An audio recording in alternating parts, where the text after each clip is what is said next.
সবাইকে আমন্ত্রণ জানাচ্ছি TVN24 নিউজ নেটওয়ার্কের নিয়মিত আয়োজন আওয়ার ডেমোক্রেসি অনুষ্ঠানে আপনাদের সাথে আছি আমি ইহসান জুয়েল। আমরা জানি আগামী 4 নভেম্বর নিউ ইয়র্কের মেয়র নির্বাচন এবং এই নির্বাচনে ইতিহাস গড়তে চলেছেন মুসলিম মেয়র প্রার্থী জোরান মামদানি, যিনি নির্বাচিত হলে তিনি হবেন নিউ ইয়র্কের ইতিহাসে প্রথম কোনো মুসলিম মেয়র। একই সাথে তার নানা অবস্থান নিয়ে অর্থাৎ নীতিগত নানা অবস্থান নিয়ে পুরো দেশব্যাপী আলোচনা আছে। নিউ ইয়র্কের মেয়র নির্বাচন কিন্তু সেটি হোয়াইট হাউস পর্যন্ত আলোচনা আছে এবং হোয়াইট হাউস থেকে এর আগে জোরান মামদানির ব্যাপারে বেশ কঠোর অবস্থান জানানো হয়েছিল। এমনকি তিনি নির্বাচিত হলে নিউ ইয়র্ক সিটির যে ফেডারেল বরাদ্দগুলো সেগুলো বন্ধ করে দেওয়ার হুমকিও দিয়ে রেখেছেন প্রেসিডেন্ট ডোনাল্ড ট্রাম্প। তবে ওয়াল স্ট্রিট জার্নাল বলছে তিনি অর্থাৎ প্রেসিডেন্ট শেষ পর্যন্ত তার খুব ঘনিষ্ঠ লোকদের কাছে এই তথ্যটি শেয়ার করেছেন যে মামদানির বিজয় হয়তো শেষ পর্যন্ত ঠেকানো যাবে না। অর্থাৎ মামদানির যে জনমত জরিপ কিংবা গণজোয়ার তার পক্ষে আছে সেটি শেষ পর্যন্ত প্রেসিডেন্ট ডোনাল্ড ট্রাম্প কিংবা সাবেক গভর্নর অ্যান্ড্রু কুমো এমনকি রিপাবলিকান প্রার্থী কার্টিস সেলোয়া তারা সবাই মিলেও শেষ পর্যন্ত ঠেকে রাখতে পারবেন কিনা এইসব আলোচনা আছে। এবং আলোচনা আছে এই কারণেই বলছি যে গতকাল অর্থাৎ শেষ কিংবা দ্বিতীয় জেনারেল ডিবেটটি হয়েছে যেখানে মামদানি অংশ নিয়েছেন ইন্ডিপেন্ডেন্ট প্রার্থী হিসেবে অ্যান্ড্রু কুমো এবং রিপাবলিকান প্রার্থী হিসেবে কার্টিস সেলোয়া অংশ নিয়েছেন। সেই ডিবেটও অনেক বিষয় উঠে এসেছে।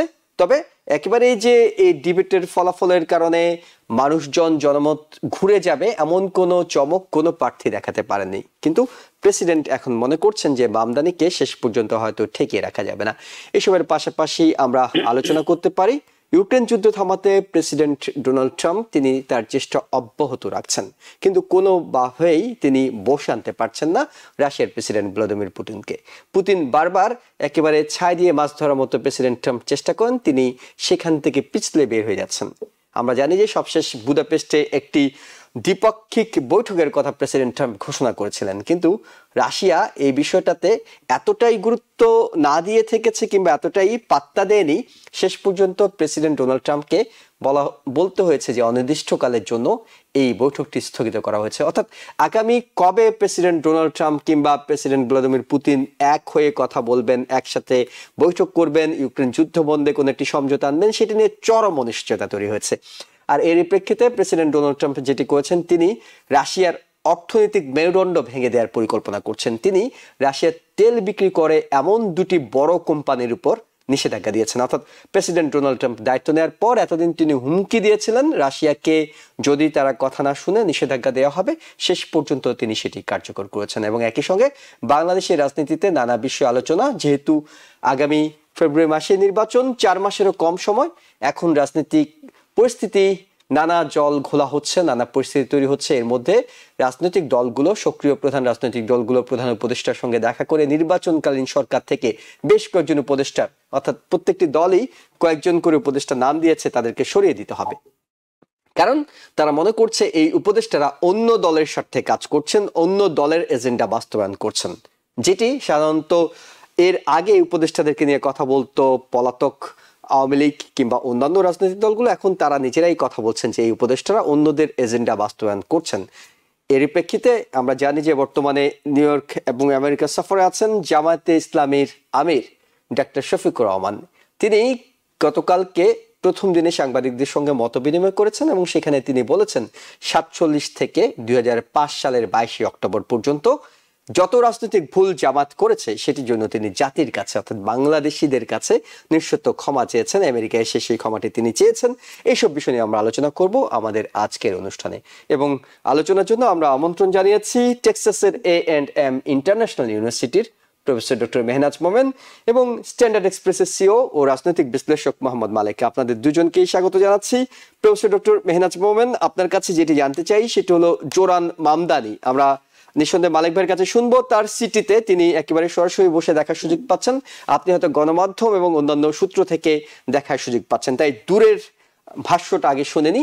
সেটি হলো যে জোরান মামদানি বলছিলেন বেশ সপ্তাহ দুয়েক আগে, তিনি বাংলাদেশিদের একটি অনুষ্ঠানে এসে বলছিলেন যে আগামী 2, 3, 4 সপ্তাহ খুব জল ঘোলা করা হবে, পরিস্থিতি এমনভাবে তৈরি করা হবে তার বিরুদ্ধে নানা ষড়যন্ত্র হতে পারে, তার নিশ্চিত বিজয় ছিনিয়ে নেওয়ার জন্য অনেকে ঐক্যবদ্ধ হতে পারে, তিনি কিছুটা ইঙ্গিত দিয়েছিলেন। এখন পর্যন্ত পরিস্থিতি যেটি, খুব বেশি সময় আর নেই, 2 সপ্তাহেরও কম সময় আছে নির্বাচনের বাকি। আপনার কাছে কি মনে হচ্ছে? জনমত জরিপগুলোতে তো জোরান মামদানি এগিয়ে, কিন্তু তার পিছনে যারা লেগে আছে, একেবারে আমরা যদি ধনিক শ্রেণীর কথা বলি, আমরা বেশ কিছু গোষ্ঠীর কথা জানি যারা বলছে তাকে ঠেকাতে হবে ঠেকাতে হবে, এই ঠেকাতে ঠেকাতে কিন্তু তিনি 2 সপ্তাহের কাছাকাছি চলে এসেছেন। শেষ মুহূর্তে ঠেকানোটা কতটা জোরালো হতে পারে বলে আপনার কাছে মনে হচ্ছে? হ্যাঁ, মামদানির যেটা সমস্যা, ওনাকে তো শুধু রিপাবলিকান পার্টির সাথে বিরোধিতাকেই আপনার ঠেকাতে হচ্ছে না, উনাকে ওনার নিজের পার্টি ডেমোক্রেটিক পার্টিরও বিরোধিতা ঠেকাতে হচ্ছে। তো তারপরেও আমি বলবো যে আপনি যদি পোল দেখেন, মামদানির যে জনপ্রিয়তা, আমার কাছে মনে হয় যে উনি জিততে পারবেন। কিন্তু এই যে জল ঘোলা করার কথা বললেন, তা এখন তো আপনার আরো অনেক নতুন নতুন দল, আমি কালকেই শুনছিলাম মুসলিমস এগেইনস্ট মামদানি, হ্যাঁ, এরকম দল দাঁড়িয়েছে। তারপরে এবং এবং এইসব দলের জন্য কিন্তু আপনার প্রচুর পরিমাণে আপনার অর্থায়ন করছে যারা একদমই মামদানিকে চায় না। তো এগুলো দাঁড়িয়েছে, কিন্তু তারপরেও আমার কাছে মনে হয় যে এই সমস্ত ভেদ করে মামদানি জিততে পারবেন। কিন্তু সবচেয়ে বড় আমার কাছে যে মনে হয়, যেটা দেখার বিষয়, উনি যখন জিতবেন, উনি কি 50% বেশি ভোট পেয়ে একটা ম্যান্ডেট নিয়ে জিততে পারবেন কিনা। যদি ম্যান্ডেটটা নিয়ে জিততে পারেন, তাহলে কিন্তু উনার অনেক কাজ অনেক সহজ হবে। পুরাটা সহজ হবে না, কিন্তু অ্যাটলিস্ট উনি এইটা জাস্টিফাই করতে পারবেন যে নিউ ইয়র্ক শহরের মেজরিটি উনাকে চেয়েছে। কারণ মামদানি জিতার পরেই আমরা দেখব যে ফেডারেল গভর্নমেন্ট আপনার নিউ ইয়র্কের অলরেডি যেসব হুমকি দিয়েছেন, নানা ফান্ড বন্ধ করবেন, আরো অনেক করবেন। এবং এটা শুধু মামদানি বলে কিন্তু না, এটাও আমাদের দেখতে হবে, এটা একটা ধারাবাহিকতা আছে। আমরা কিন্তু এখন দেখছি যে যতগুলো ব্লু সিটি আছে, যেমন শিকাগো, পোর্টল্যান্ড, সেখানে কিন্তু ফেডারেল গভর্নমেন্ট এরকম নানা ধরনের আপনার মানে সেই সমস্ত সিটির ক্ষমতা যাতে হ্রাস পায় এবং সেখানে ফেডারেল গভর্নমেন্টের ক্ষমতা ব্যবহার করতে পারে, সেগুলো কিন্তু তারা অলরেডি তারা শুরু করে দিয়েছে। এবং নিউ ইয়র্ক সেটা থেকে কোনো ক্রমেই বাদ পড়বে না। এটা শুধুমাত্র মামদানির সাথে যুক্ত না, এটা একটা এটার একটা ধারাবাহিকতা আছে। কিন্তু মামদানির কারণেও এটা আরো অনেক বেশি আমরা দেখতে পারবো এই ইলেকশনের পরে।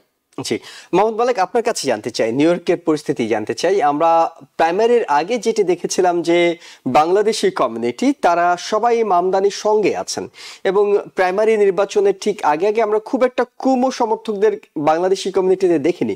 এখন নিশ্চয়ই আপনার চোখে পড়ছে, জ্যাকসন হাইটস কেন্দ্রিক বলেন কিংবা অন্যান্য এলাকায় বলেন, বাংলাদেশিদের একটা গোষ্ঠীও এখন কুমোর সাথে আছেন। কুমো ফর সাউথ এশিয়ান নাম দিয়ে কিংবা সাউথ এশিয়ান ফর কুমো নাম দিয়ে তারা নানা অনুষ্ঠান করছেন। অর্থাৎ শেষ দিকে এসে বাংলাদেশিদের মধ্যে কি এক ধরনের বিভক্তি তৈরি করার কোনো চেষ্টা আছে? জি, দেখুন জুয়েল, ধন্যবাদ আপনাকে। অবশ্যই আছে। মানে আমরা প্রথম দিকে কিন্তু দেখেছিলাম যে বাংলাদেশিরা সবাই বোধহয় ঐক্যবদ্ধভাবে মামদানিকে সমর্থন করছে। কিন্তু স্পেশালি গত এক সপ্তাহের যে ডেভেলপমেন্টগুলো আমরা নিউ ইয়র্কে দেখতে পাচ্ছি, বিভিন্ন যে অ্যাক্টিভিটিস আমরা বাঙালি কমিউনিটিতে দেখতে পাচ্ছি, সেখানে দেখলাম যে আপনি যেমনটি বললেন যে কোমোর জন্য একটা সমর্থক গোষ্ঠী তৈরি হয়েছে। এবং এটা আমি আনলাইকলি বলি না, আসলে যে কোনো একটা কমিউনিটি তা 100% মত পোষণ করবে এমন কোনো কথা নয়। নানা কারণে নানা জনের নানা এজেন্ডা আছে, সেই এজেন্ডার কারণে তারা দ্বিমত পোষণ করবে, ভিন্ন মত পোষণ করবে, সে আদর্শিক হতে পারে এবং বিভিন্ন ধান্দার কারণে হতে পারে। তো হাওবার আমি যেটা মনে করি যে এটি আসলে খুব একটা বড় জিনিস নয়। মামদানির এই যে ইলেকশনে আর 2 সপ্তাহ মাত্র বাকি আছে, এখন যে অবস্থায় আছে তাতে মামদানিকে ঠেকানোটা কঠিন হবে আসলে। যেরকম একটা মানে তার পক্ষে যে মুভমেন্ট আমরা দেখতে পাচ্ছি, সেই মুভমেন্টে আগামী 2 সপ্তাহে তেমন মেজর কোনো চেঞ্জ হবে বলে মনে হয় না। এই প্রসঙ্গে বরং আমি প্রেসিডেন্ট ট্রাম্পের কথাটাই বলি, যেটি আপনি শুরু করেছিলেন বলে, সেটি হলো ট্রাম্প কিন্তু স্পষ্ট করে বলেছে মামদানি ইজ আনবিটেবল। তিনি 3টি কথা বলেছেন। Mamdani is unbeatable. নাম্বার 2 হলো, তিনি আগে বলেছিলেন যে সিলওয়ার যদি সরে দাঁড়ায় তাহলে হয়তো কোমর পাশ করার একটা সম্ভাবনা তৈরি হবে। কিন্তু এখন তিনি আবার এটা বলছেন যে না, যে ব্যবধান মনে হচ্ছে তাতে সিলওয়া তার প্রার্থিতা প্রত্যাহার করে নিলেও মামদানিকে ঠেকানো যাবে না। তো এই যে দেখেন যে এই যে ট্রাম্পের এই বিষয়গুলো, এগুলো উনি একজন প্রেসিডেন্ট, তার কাছে নানা সোর্স আছে, নানা ইনফরমেশন আছে, সেই ইনফরমেশন থেকেই কিন্তু তিনি এটি করেছেন। তিনি কিন্তু আরেকটি কথা বলেছেন যে বরং মামদানি পাশ করলেই রিপাবলিকান পার্টির জন্য ভালো হবে ভবিষ্যতে আর কি। তার মানে এই কথাটাতে আমি খুব গুরুত্ব দিতে চাই জি, যে মামদানি পাশ করলে কেন রিপাবলিকানরা লাভবান কিভাবে হবে, এটি আসলে এর আগের শোতে আমিও বলছিলাম আমার অতিথিদেরকে যে এটি কিন্তু প্রেসিডেন্ট খুবই তো এটাই মনে করার কথা। রাইট, এটা খুবই তাৎপর্যপূর্ণ। তার মানে এই মুহূর্তে আমি মামদানির জন্য দুটি চ্যালেঞ্জ, আমি দুই ভাগে ভাগ করতে চ্যালেঞ্জকে। একটি চ্যালেঞ্জ হলো নির্বাচনে জয়লাভ করা। আমার মনে হয় এটি খুব একটা বড় চ্যালেঞ্জ না এখনকার যে পরিস্থিতি। যদিও ম্যানেজার সুন্দর করে বলেছেন যে ডেমোক্রেটিক পার্টি তো ঐক্যবদ্ধ নয় তার পক্ষে আর কি। তার কারণ আমরা ডেমোক্রেটিক লিডার যারা আছে আর কি, আমরা এই সিনেট মাইনরিটি লিডার, তারপরে এই হাকিম জেফরিজ, এদের ইভেন ডেমোক্রেটিক ডিএনসি যিনি যারা চেয়ারম্যান বা নিউ ইয়র্ক স্টেটেরও যারা চেয়ারম্যান, তারা কিন্তু সমর্থন করছে না। একমাত্র উল্লেখযোগ্য আমরা দেখতে পেয়েছি কেতি হোকল তাকে সমর্থন করেছেন, যে অ্যাটর্নি জেনারেল কেতি, তারপরে গভর্নর, তারা আছেন এখন পর্যন্ত প্রকাশ্যে। কিন্তু তাও নিজেদের সামনে রাজনীতির স্বার্থে তারা করেছেন, সামনে তাদের ভোট আছে সেই কারণে। তারপরেও আমি মনে করি যে মামদানিকে ঠেকানো যাবে না। ট্রাম্প যেটা বলেছেন সেটি সত্য হবে। তার মানে হলো আমি এই প্রথম চ্যালেঞ্জটাকে খুব একটা বড় চ্যালেঞ্জ হিসেবে দেখছি না, কিন্তু পরবর্তীতে সেকেন্ড স্টেজে যা চ্যালেঞ্জগুলো হবে, অর্থাৎ মেয়র হিসেবে তিনি সফলভাবে নিউ ইয়র্ক সিটি চালাতে পারবেন কিনা, এই এই বিষয়টাকে আমি সবচেয়ে বড় করে দেখছি। এবং ট্রাম্পের ওই যে রিপাবলিকান পার্টির জন্য ভালো, ওইটার সাথে আমি এটার একটা যোগসূত্র স্থাপন করতে চাই। আপনি যদি গতকালকে ডিবেটটি দেখে থাকেন, কোমো কিন্তু বারবার একটি কথা বলেছেন যে প্রথমত মামদানি ইনএক্সপিরিয়েন্স, শুরু থেকে বলছিলেন তিনি এই কথা, শুরু থেকেই। যে তারপর বলছে সে তার অভিজ্ঞতা নাই, তার বড় কিছু করার মতো কাজের অভিজ্ঞতা নাই, বা এগুলো পরেও নেই, ক্রাইসিস ফেস করতে পারবে না সে। এবং আরেকটি কথা বলেছেন যে তিনি নির্বাচিত হলে ট্রাম্পের সঙ্গে তার একটা বড় রকম কনফ্রন্টেশন হবে, যেটা নিউ ইয়র্ক সিটির জন্য খুব বড় ক্ষতির কারণ হয়ে যাবে, এটি কিন্তু বলেছেন। এবং আমি মনে করি এই এই কোমর এই কথার সাথে ওই ট্রাম্পের ওই কথাটি, তার মানে হলো যে ডেমোক্রেটিক পার্টির যিনি মেয়র নির্বাচন যখন মামদানি হবেন, যদি ফেডারেল গভর্নমেন্টের কাছ থেকে এমন কিছু নন কোঅপারেশন থাকে যে কারণে মামদানি মেয়র হিসাবে সাকসেসফুল না হয়, তাইলে কিন্তু এইটার আলটিমেট ফলটা যাবে যে পরবর্তী নির্বাচনে রিপাবলিকান পার্টির জন্য এটা ভালো হতে পারে আর কি, সেই অর্থে তিনি বলেছেন। আর আরেকটা জিনিস কি জানেন, জনগণের যে ভালোবাসাই বলেন যাই বলেন, এটি কোনো কিছু গ্যারান্টেড না। যে জনগণ আজকে আপনাকে ওভারওয়েলমিং বিজয় এনে দিবে, সেই জনগণই কিন্তু আপনি সামান্য একটা ভুলের কারণে দেখবেন যে এই আপনাকে দোষ দিতে থাকবে, কেমন আপনার বিরুদ্ধে চলে যাবে। অর্থাৎ জনগণ পক্ষে যেতেও খুব একটা বেশি সময় লাগে না, আবার এই একই জনগণ আপনার বিরুদ্ধে চলে যাবে, সেটাও আপনি ফিরিয়ে রাখতে পারবেন। অর্থাৎ আপনি নির্বাচন পরবর্তী সময়টাকে অনেক বেশি চ্যালেঞ্জিং মনে করছেন? অনেক চ্যালেঞ্জিং আমি মনে করছি। তার কারণটি হলো যে চ্যালেঞ্জগুলো কিভাবে আসছে দেখেন। প্রথম চ্যালেঞ্জ, সবচেয়ে বড় চ্যালেঞ্জ হবে যে আপনার ফেডারেল গভর্নমেন্টের সহায়তা। আপনি সাপোর্টিং যদি ফেডারেল গভর্নমেন্টের কাছে না আসে, হোল হার্টেডলি সাপোর্ট না আসে, নিউ ইয়র্ক সিটি দেখতে হবে কিরকম সিটি, একটা এত বড় ডাইভার্সিফাইড সিটি, 8.5 মিলিয়ন পিপুল এখানে বাস করে। পৃথিবীর এমন কোনো দেশ নাই যে দেশে মানুষের দেশে বাস না করে। এত রকম একটা ডাইভার্সিটি, একেবারে একটা বিগ সিটি, এবং পৃথিবীর সব ইকোনমিক অ্যাক্টিভিটিস গুলো এখানে হচ্ছে, তাই না, বড় ইকোনমি। তো এরকম একটা সিটি চালানো কিন্তু খুব কঠিন কাজ, এবং এটি আপনি ফেডারেল গভর্নমেন্ট বলেন, স্টেট গভর্নমেন্ট বলেন, সবার কাছ থেকে যদি সহযোগিতা পাওয়া যায়, তাইলে কিন্তু একটা মেয়র তার কাজগুলো দায়িত্ব পালন করতে পারবে। কাজে ইকোনমিক একটা চ্যালেঞ্জ থাকবে, কারণ বিজনেস হাউসে যেমন কর্পোরেটের হেডকোয়ার্টার বলতে পারেন আপনি নিউ ইয়র্ক সিটিতে, কিন্তু তাই না। মানে আমি যদি আপনার কাছে এই প্রশ্নটা করতে চাই, আপনি কি মনে করছেন যে মামদানির জন্য এটি কঠিন হলে কুমোর জন্য এটি সহজ হবে? যেহেতু তিনি গভর্নর ছিলেন, যেহেতু প্রেসিডেন্ট ট্রাম্পের সাথে তার অনেক বেশি শত্রুতা না। এটা অবশ্যই আমি একটা উদাহরণ দিয়ে বলি। আপনি এরিক অ্যাডামস বর্তমান মেয়র, তার বিরুদ্ধে যখন দুর্নীতির অভিযোগে মামলা টামলা হয়ে মোটামুটি তার জেলে যাওয়ার মতো একটা অবস্থা সৃষ্টি হলো, ওর একটা মুহূর্তে কিন্তু ট্রাম্প প্রেসিডেন্ট হিসেবে নির্বাচিত হলেন। আমাদের সবার নিশ্চয়ই মনে আছে যে ট্রাম্প প্রেসিডেন্টের সঙ্গে সঙ্গে এরিক অ্যাডামস চলে গেলেন ফ্লোরিডাতে গিয়ে তার সাথে দেখা করলেন, একান্তে দেখা কথা করে এসে বললেন। তিনি কিন্তু বললেন যে ট্রাম্পের ইমিগ্রেশন বিরোধী যে সমস্ত পদক্ষেপ থাকবে আমি এগুলো সমর্থন করি। তার কিংবা মানে কি? কিংবা আমি সরাসরি না করলেও বিরোধিতা করব না। বিরোধিতা করব, তার মানে তো সহযোগিতা, আমি বিরোধিতা করবো না মানে কি, আমি সহযোগিতা করবো আর কি। তার মানে দাঁড়ালো এটাই একটা এক ধরনের কম্প্রোমাইজ তিনি করে এসেছেন যে ঠিক আছে আমাকে যদি সাজার দায়মুক্তি দেওয়া হয়, তুমি আমাকে পার্ডন করবে, আমি তোমার হয়ে কাজ করব, মানে এক ধরনের কম্প্রোমাইজ কিন্তু করে আসলো প্রেসিডেন্ট। কিন্তু একই সাথে তাকে বিসর্জন দিতে হয়েছে তার মেয়র হিসেবে, আগামীবার মেয়র হিসেবে তার যে কেরিয়ার সেটি বিসর্জন দিতে হয়েছে। জেলে যাওয়ার চাইতে মেয়র না হওয়াটাকেই বেছে নিয়েছেন, তাই না? হতে পারে, কিন্তু কথাটা হলো যে সবাই কি কম্প্রোমাইজ করবে? তারপর কোমর কথা দেখেন, কোমর পিছনে কর্পোরেট হাউস গুলো আছে, বড় বড় বিজনেস হাউস গুলো আছে, তাই না? তারা চায়, সবচেয়ে মজার বিষয় হলো কুমোর পিছনে রিপাবলিকানরাও আছে, পরিচিত রিপাবলিকানদেরকে এখন দেখা যাচ্ছে কুমোর ক্যাম্পেইনে, এবং তারা রিপাবলিকান যে বিলিয়নাররা আছে তারা কুমোকে ফান্ডিং করছেন। রাইট, তার মানে কি হলো যে সাম সর্টস অফ কম্প্রোমাইজ প্রেসিডেন্ট ট্রাম্পের সাথে কোমর হয়ে গেছে। ওকে, এটা আরেকটু পরের আলোচনা হতে পারে। শেষ করে উত্তরটা দিয়ে, তার মানে হলো যে ভবিষ্যতে যখন মামদানি মেয়র হবেন তিনি কি এরিক অ্যাডামসের মত তাত্ত্ব সংগ্রহ করবেন? যদি করেন ভালো, আর না করতে পারলে কিন্তু তাহলে কিন্তু এই মেয়রিয়াল যে দায়িত্ব সেটা পালন করা তার জন্য রিয়েলি কঠিন কাজ। সাধারণত হয়ে যায় একটা সমঝোতা, একটা কম্প্রোমাইজ হয়ে যায়, কারণ প্রেসিডেন্টও চাইবেন না যে একদম।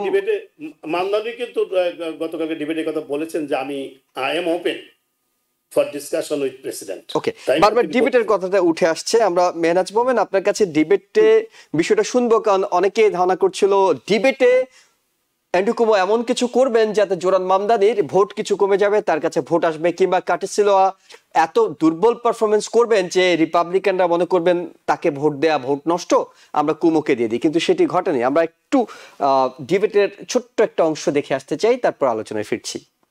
You're going to have to confront President Trump. He is hyper-aggressive, and he is going to overstep his bounds. And you are going to have to confront him. And you can beat him. I confronted him, and I have beaten him. He was going to quarantine New York during COVID, and I stopped him. He was going to cut aid to federal programs, and I stopped him. Look, Donald Trump ran on 3 promises. He ran on creating the single largest deportation force in American history. He ran on going after his political enemies, and he ran on lowering the cost of living. If he wants to talk to me about the 3rd piece of that agenda, I will always be ready and willing. But if he wants to talk about how to pursue the 1st and 2nd piece of that agenda at the expense of New Yorkers, I will fight him every single step of the way.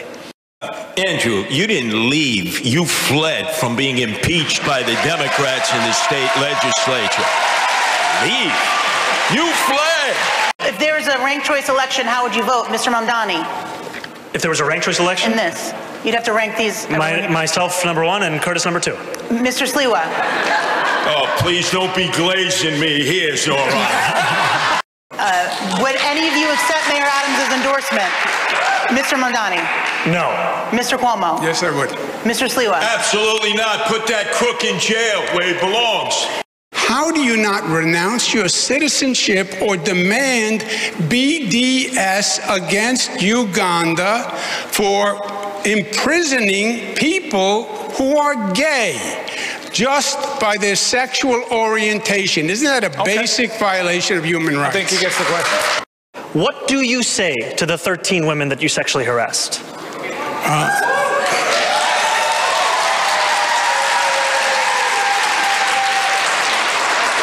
If you want to be in government, then you have to be serious and mature. There were allegations of sexual harassment. They were then went to 5 district attorneys, fully litigated for 4 years. The cases were dropped, right? You know that as a fact. So everything you just said was a misstatement, which we're accustomed to from you. Everything that I stated was a misstatement? Yes, because the cases were dropped. No talking. Who is in favor of the cell phone ban in schools? Raise your hands. Everyone has raised their hands. They all are in favor of the cell phone ban. Thank you. Okay. Should people be arrested for the solicitation of sex? Mr. Sliwa. No, the Johns, yes, the pimps, the madams, and the absentee landlords. Okay. Mr. Mamdani. No. Mr. Cuomo. Zoran's decriminalization for prostitutes, johns, and pimps would be a disaster on the quality of life in They New should be York City. arrested, you say? Should people be arrested for soliciting sex? It is a criminal offense. I would keep it as it is. Professor doctor Mehnaz পাবেন। নানা পথে নানা বিষয়ে এক প্রার্থী অন্য প্রার্থীকে আক্রমণ করার চেষ্টা করেছে এবং ডিবেটটি শেষ পর্যন্ত জমে উঠেছিল। ডিবেটের পরে যে পোলগুলো পাওয়া যাচ্ছে সেখানে অনেকে মামদানিকে এগিয়ে রাখছেন, কিন্তু মূল যে বিষয়টি আপনার কাছে জানতে চাই সেটা হলো যে এই যে এত এত চ্যালেঞ্জের কথা বলছিলেন মোহাম্মদ মালেক, এই চ্যালেঞ্জগুলো উতরে আপনি মনে করছেন, মোহাম্মদ মালেক মনে করছে মামদানি শেষ পর্যন্ত জিতে যাবে, প্রেসিডেন্ট ডোনাল্ড ট্রাম্প মনে করছে মামদানি শেষ পর্যন্ত জিতে যাবে, কিন্তু মোহাম্মদ মালেক একটি প্রশ্ন রেজ করেছেন, সেটি হলো সিটি পরিচালনা করতে হলে মামদানিকে শেষ পর্যন্ত প্রেসিডেন্ট ডোনাল্ড ট্রাম্পের সঙ্গে কতটা কম্প্রোমাইজ করতে হবে? আচ্ছা, প্রথম কথা বিতর্কের কথা বলি, খুবই লাইভলি বিতর্ক, এবং এখানে এই বিতর্কে আপনার মামদানির কোনো ক্ষতি তো হয়নি, বরং আরো হয়তো উনি এগিয়ে গেছেন। এবং যে সমস্ত মামদানি খুবই আপনার স্কিলফুল একজন ওরেটর, তাকে আপনার এভাবে করে যে কোনো আক্রমণ করে তাকে মানে আটকে দেওয়া খুবই কঠিন। আরেকটা যে জিনিসটা মামদানির পক্ষে যায়, উনি অন্য ক্যান্ডিডেটের তুলনায় he comes across as someone authentic, তো সেটার কিন্তু অনেক আপনার ভ্যালু আছে। হ্যাঁ, আচ্ছা, এখন আপনার যে প্রসঙ্গটা বলছেন, আমার কাছে মনে হয় যে এই ইলেকশনে ওনার জিততে তেমন কোনো অসুবিধা হবে না। হ্যাঁ, এখন স্টেট আর মানে যে কোনো স্টেটের আপনার যে কোনো সিটির মেয়র, হ্যাঁ, কিন্তু নিউ ইয়র্কের সিটির মেয়র সেটা শুধুমাত্র সেটা সিটি হিসাবে চিন্তা করলে চলবে না, কারণ নিউ ইয়র্ক সিটির গুরুত্বটাই এমন। হ্যাঁ, কিন্তু আমাদের যে সিস্টেমটা আছে, গভর্নমেন্টের সিস্টেমে যে ফেডারালিজম আছে, সেখানে কিন্তু আপনার সমস্ত ক্ষমতা মানে থিওরিটিক্যালি ফেডারেল গভর্নমেন্টকে দেওয়া হয়নি, যদিও আমরা এখন দেখছি যে অনেকখানি ফেডারেল গভর্নমেন্ট সেই ক্ষমতাগুলো টেক ওভার করছে।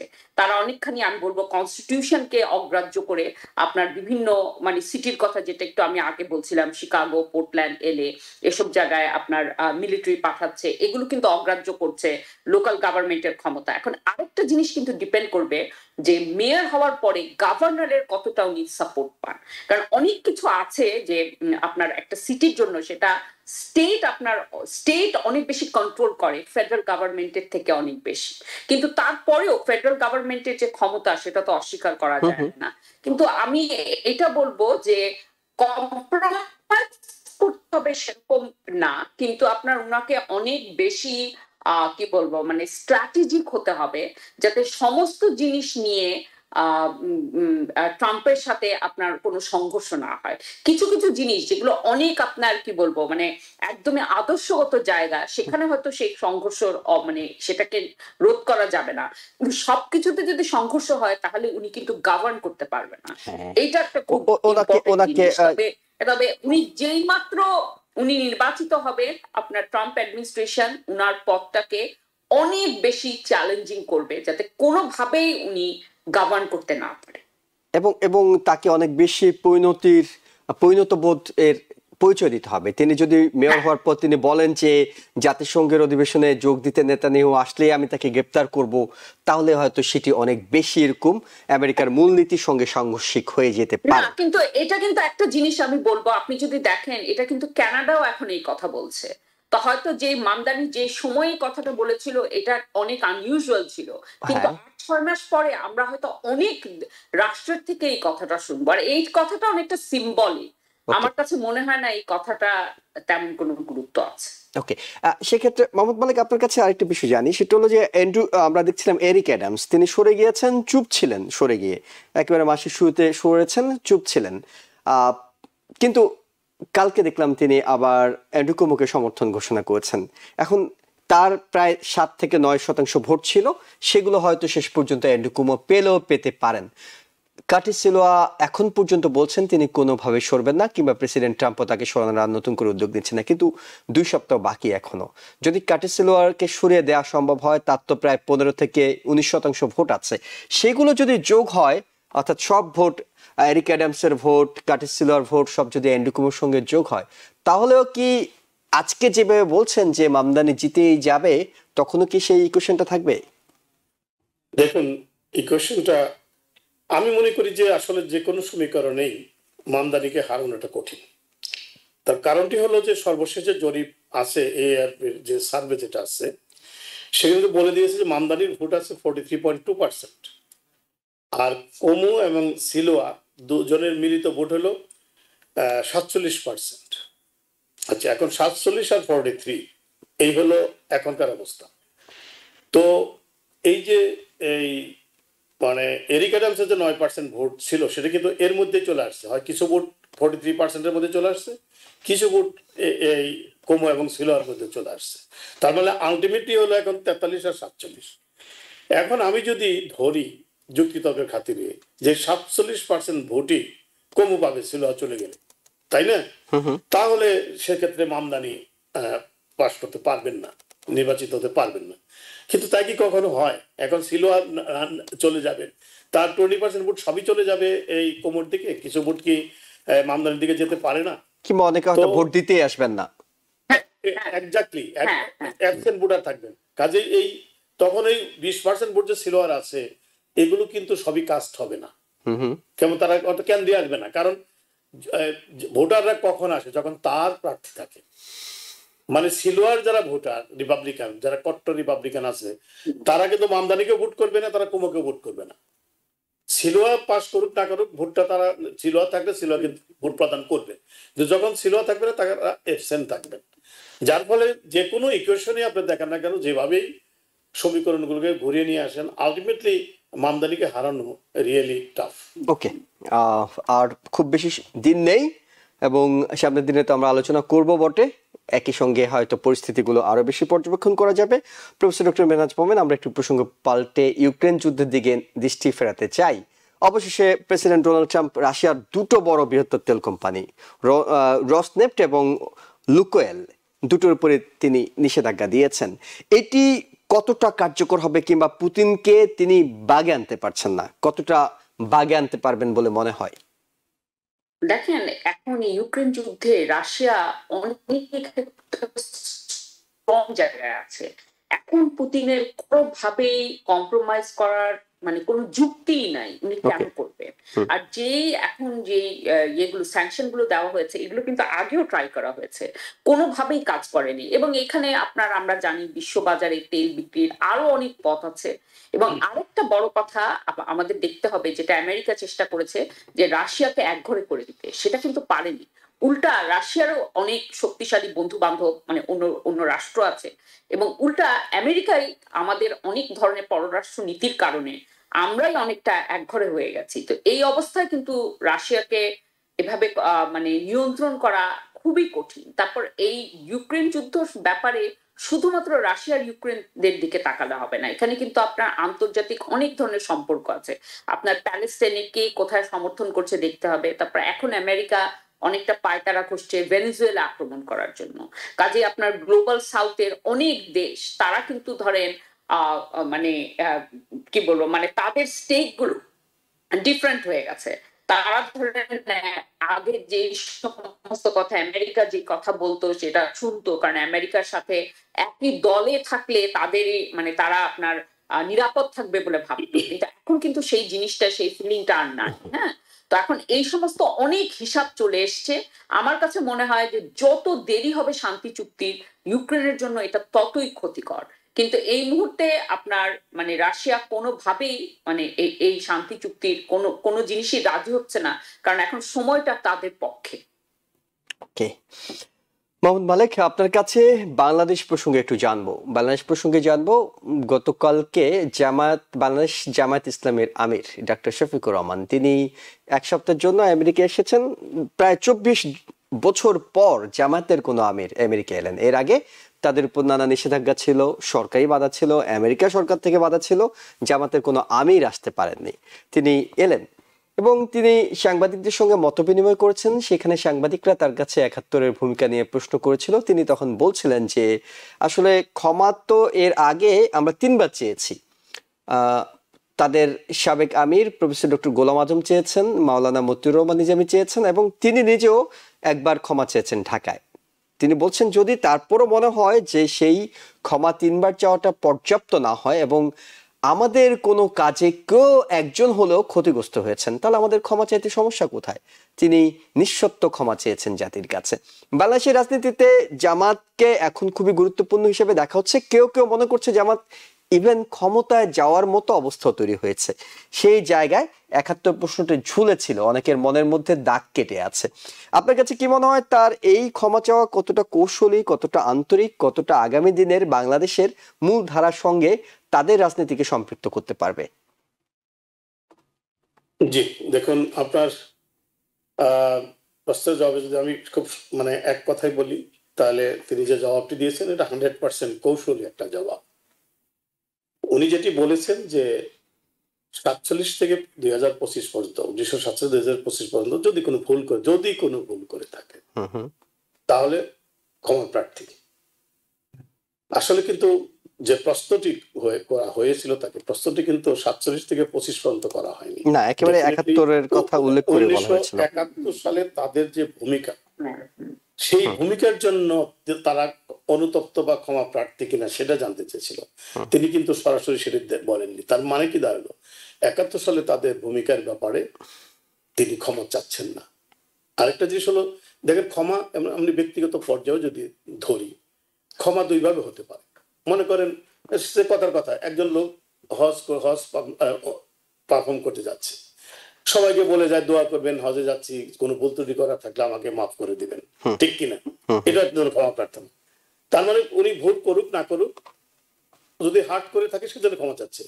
আরেকটা জিনিস হলো যে আমি একজন ব্যক্তির প্রতি সুনির্দিষ্টভাবে একটা অন্যায় করেছি, সেই অন্যায়টা উল্লেখ করে তার কাছে ক্ষমা চাওয়া, যে আমি আসলে এই কথা দিয়ে বা এই কাজ দিয়ে আপনার এই ক্ষতিটি করেছিলাম, আপনি দয়া করে আমাকে ক্ষমা করে দিবেন। তাহলে দুইটি ক্ষমা চাওয়ার মধ্যে পার্থক্য আছে কিনা? ঠিক তেমনি ভাবেই জামাতকে ক্ষমা চাইতে হবে ৭১ সালের ভূমিকার জন্য। ৪৭ থেকে তার ক্ষমা চাওয়ার কোনো দরকার নেই। এইরকম ক্ষমা তো সবাই চায়, যে আমরা যখন নির্বাচন আসে, ভোটের জন্য মানুষের দরজায় যায়, তখন কিন্তু সবাই ক্ষমা প্রার্থী হয়ে যায় আর কি। কিন্তু সেই ক্ষমা প্রার্থীতা আর আপনার সুনির্দিষ্টভাবে একটি বিষয়ের উপর ক্ষমা চাওয়া, দুইটার মধ্যে অনেক পার্থক্য আছে। কাজে ওনার উত্তরটা কৌশলী। আমি মনে করি এই উত্তরের মাধ্যমে ৭১ সালে জামাতের ভূমিকার জন্য ক্ষমা চাওয়াটি যথার্থ হয়নি আসলে। প্রফেসর ডক্টর মেহনাজ মোমেন, আপনার কাছে কি এটিকে যথার্থ কিংবা যথেষ্ট বলে মনে হচ্ছে, নাকি আপনার কাছে মনে হচ্ছে আরো ভালোভাবে ক্ষমা চাওয়া উচিত, কিংবা আরো অন্য কোনো ভাবে চাওয়া উচিত, কিংবা ক্ষমা তো চেয়েছে এটাকেই আপনি অনেক বড় কিছু মনে করছেন? না, আমি এটাকে বড় কিছু মনে করছি না। আমি এই মালিক ভাইয়ের সাথে একমত। এটা একদমই এর আগেও যে সমস্ত ক্ষমা চাওয়া হয়েছে সেরকমও এভাবে একটা অ্যাবস্ট্রাক্ট জিনিস নিয়ে যদি কোনো ভুল করে থাকি, এটা তখন আমরা যদি ভুলের কথা না, এটা ৭১-এ যেটা হয়েছে আমরা সেটা নিয়ে, তার ভূমিকা নিয়ে বলতে হবে যে আমাদের পথ ভুল ছিল এবং আমরা অনুতপ্ত। এটা এবং জামাত এখন অনেকখানি বাংলাদেশের ইতিহাসকে এইবার হয়তো অনেক বেশি ভালো করবে। এই সময় তাদেরকে কিন্তু এই অনুতাপটা তাদেরকে দেখানো উচিত, না হলে কিন্তু তাদের যে ভোট ব্যাংক, তাদের কিছু কিছু মানুষ সবসময় আপনার জামাতকে ভোট দিবে না, সেটা তারা অতিক্রম করতে পারবে না। আর এগুলো ছাড়াও আমি একদম মোরাল জায়গা থেকে বলছি যে তারা ৭১-এ তাদের যে ভূমিকা ছিল এটা খুবই একটা আনএথিক্যাল, খুবই আপত্তিজনক, এবং আমাদের এখন স্বাধীন দেশ ৫০ বছর, এখন তাদের আসলেই ক্ষমা চাওয়া উচিত। অলরেডি অনেক দেরি হয়েছে। একদম ভালো মতো একদম স্পষ্ট করে বলে যে ৭১-এ আমাদের ভূমিকার জন্য আমরা অনুতপ্ত, এইভাবে করে ক্ষমা চাওয়া উচিত।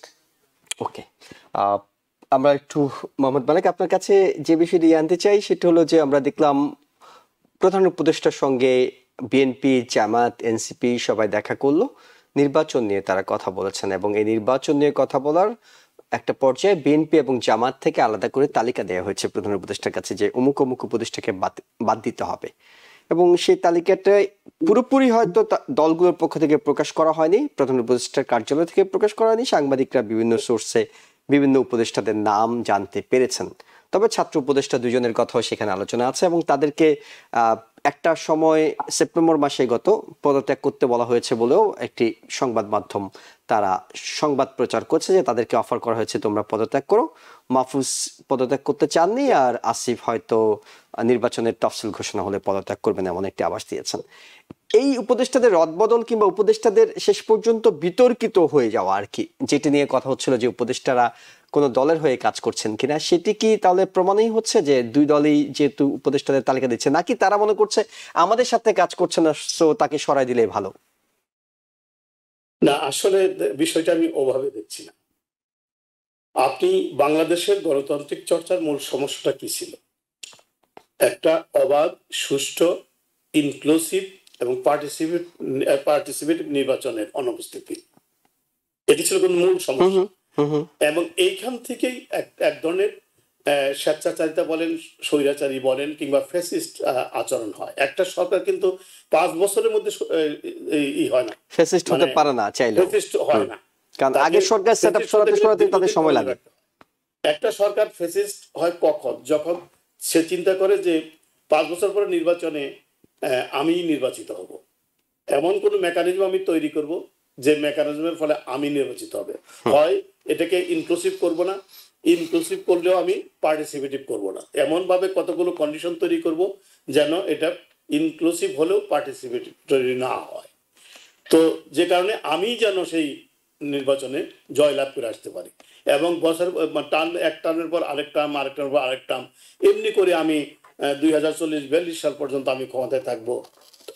তখনই একটা কিন্তু আপনি এই স্বৈর শাসক বলেন বা ফ্যাসিস্ট সরকারের তৈরি হয়। তার মানে হলো যে আপনি যত রকম অন্যায় দেখবেন, সব অন্যায়ের মূল জিনিসটা হলো যে আসলে এই নির্বাচন, অবাধ এবং সুষ্ঠু নির্বাচনের অভাব এটি। তো যে কারণে যেটি হয়, এই নির্বাচনে আমি জয়লাভ করতে পারি, যারা সরকারে থাকে তারা কি চিন্তা করে, আমাকে নির্বাচনে জয়লাভ করে আসতে হবে। আসতে গেলে আমাকে কিছু মেকানিজম তৈরি করতে হবে, ইনস্টিটিউশনগুলোকে ওইভাবে সাজাতে হবে। তো ইনস্টিটিউশন তো একটা জড় পদার্থ, ইনস্টিটিউশন চালায় কারা? একটা প্রশাসন, জনপ্রশাসন, পুলিশ প্রশাসন, নির্বাচনের সময় যারা কাজ করে নির্বাচন কমিশন, এরা মিলে তো নির্বাচনটা অনুষ্ঠান করে। তো ওই প্রশাসনটা ঢেলে সাজায় সরকার। দেখবেন প্রত্যেক সরকার যখন অতীতে আপনি দেখবেন যে সব যারা এই স্বৈরাচারী কায়দায় নির্বাচন করেছে তারা কিন্তু প্রশাসনকে এমনভাবে ঢেলে সাজিয়েছে যেন তাদের মতো করে একটা নির্বাচনী ফলাফল তৈরি করে নিয়ে আসা যায়, তারা প্রশাসন সহায়তা করবে। তো যেহেতু যে কয়টা আমরা বাংলাদেশে এই যে আমাদের ভঙ্গুর গণতান্ত্রিক প্রক্রিয়া, তার মধ্যে কিন্তু যে কয়টা নির্বাচন মোটামুটি ফেয়ার হয়েছে, দেখবেন যে প্রত্যেকটা নির্বাচনে আপনি যদি 91 সালে নির্বাচন বলেন, 96 বলেন, 2001 বলেন বা 2008 বলেন, সবকটা নির্বাচনে কিন্তু এই রুলিং পার্টি কিন্তু পাশ করতে পারেনি। খেয়াল করে দেখেন, ঠিক কিনা? মানে তাদের চলে যেতে হয়েছে। তার মানে দেখেন এখানে কিন্তু আমাদের নির্বাচন 100% ছিল না, নিরপেক্ষ ছিল না তারপরেও। তো সেই জন্যই এই সরকারের যেটা অন্তর্বর্তী সরকার, এই তাদের মূল কাজটাই ছিল যে প্রশাসনকে এমনভাবে সাজানো যেন, বা সবচেয়ে বড় সংস্কারটা করা উচিত ছিল নির্বাচন ব্যবস্থাপনা, যাতে নির্বাচনটা অবাধ এবং সুষ্ঠু হয়। মানে মানুষ যেন একটা হয়েছে, তত্ত্বাবধায়ক সরকারটা ফিরিয়ে আনা গেছে অন্তত, সেটা আছে, কিন্তু আমি আলোচনাটা শেষ করে বুঝতে পারবেন। তার মানে হলো এই নির্বাচনী ব্যবস্থাকে অবাধ সুষ্ঠু করার জন্য যা যা করা দরকার তা এই সরকার কিন্তু পর্যাপ্ত করতে পারেনি। যে কারণেই বিভিন্ন দল সন্দেহ করছে সরকারের ভিতর লোকজন, যেমন তারা স্পষ্ট এনসিপি বলেছে, জামাত বলেছে যে এই প্রশাসন, এই উপদেষ্টার মধ্যে থেকে কেউ বিভিন্ন দলকে ক্ষমতায় আসার জন্য এই প্রশাসন ভাগ বাটোয়ারা করে নিচ্ছে, স্পেসিফিক এইভাবে বলেছে। কিন্তু তার মানে কি প্রশাসনটা ওই বিভিন্ন দল তাদের মতো করে সাজিয়ে নিচ্ছে যেন তারা নির্বাচনের ফলটা তাদের পক্ষে যায় আর কি। সেই সন্দেহতেই কিন্তু আজকে যে উপদেষ্টাদের পদত্যাগের বিষয়টি এসছে। তো এখন যেটি হবে যে যেহেতু এই প্রশ্নটা এসছে, পদত্যাগের বিষয়টি আসছে, এবং বিএনপি কিন্তু আরেকটি কথা বলেছে যে অন্তর্বর্তী সরকারকে তত্ত্বাবধায়ক সরকারের রূপে পরিণত হতে হবে। তার মানে কি হলো যে অন্তর্বর্তী সরকার তত্ত্বাবধায়ক সরকারের ভূমিকায় নাই, তত্ত্বাবধায়ক সরকার থাকবে অ্যাবসলিউটলি নিউট্রাল একটা গভর্নমেন্ট থাকবে, সেই নিউট্রালিটি নাই। তার মানে তারা কিছু কিছু উপদেষ্টার আচরণে এটি নিশ্চয়ই দেখতে পেয়েছে।